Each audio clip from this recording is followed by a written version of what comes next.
ప్రతిరోజు సరికొత్త టాపిక్స్ తో మీ ముందుకు వచ్చేస్తున్న ట్రైడ్ ప్రో ఛానల్ ఈ రోజు కూడా ఒక కొత్త ఇంట్రెస్టింగ్ టాపిక్ తో మీ ముందుకు వచ్చేసింది. అదేంటో ఇప్పుడు చూసేద్దాం. మనం చాలా సినిమాలలో అంటే ముఖ్యంగా డిటెక్టివ్ సినిమాలలో ఒక టెలిగ్రాఫ్ పరికరం ద్వారా టెలిగ్రాఫ్ ఆపరేటర్ సౌండ్ వింటూ ఏదో రాస్తూ ఉంటారు. ఉదాహరణకు మన తెలుగు సినిమాలైన గాజీ, డెవిల్ సినిమాలను చూస్తే మనకు ఈ మోర్స్ కోడ్ గురించి తెలుసుకోవాలి అని అనిపిస్తుంది. అసలేంటి మోర్స్ కోడ్, ఎందుకు ఇది ఉపయోగపడుతుంది అనే విషయాలు ఇప్పుడు తెలుసుకుందాం.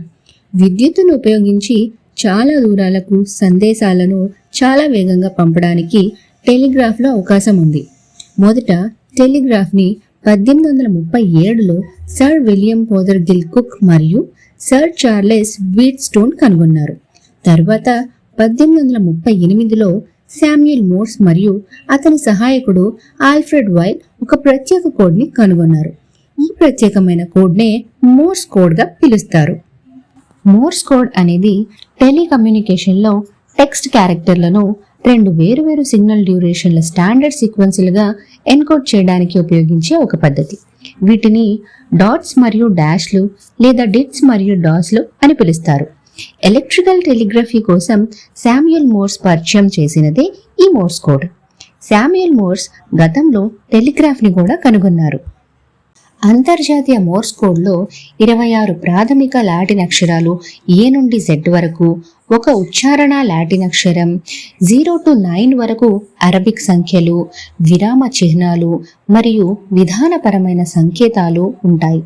క్యాపిటల్ మరియు స్మాల్ లెటర్స్ మధ్య తేడా లేదు. మోర్స్ కోడ్లో ప్రతి అక్షరాన్ని డిట్స్ మరియు డాలుగా పిలుస్తారు. మోర్స్ కోడ్ను అందరికీ అర్థమయ్యే రూపంలో పంపవచ్చు. ఉదాహరణకు ధ్వని తరంగాలు లేదా కనిపించే కాంతి ద్వారా నైపుణ్యంలో శిక్షణ పొందిన వ్యక్తులు నేరుగా అర్థం చేసుకోవచ్చు.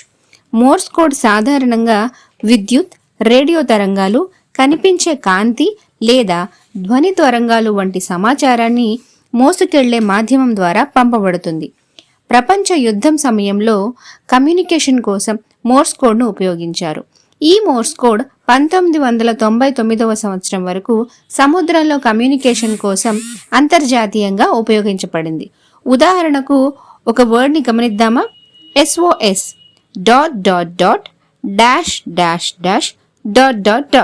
ఇంకెందుకు ఆలస్యం, మీరు కూడా ట్రై చేయండి.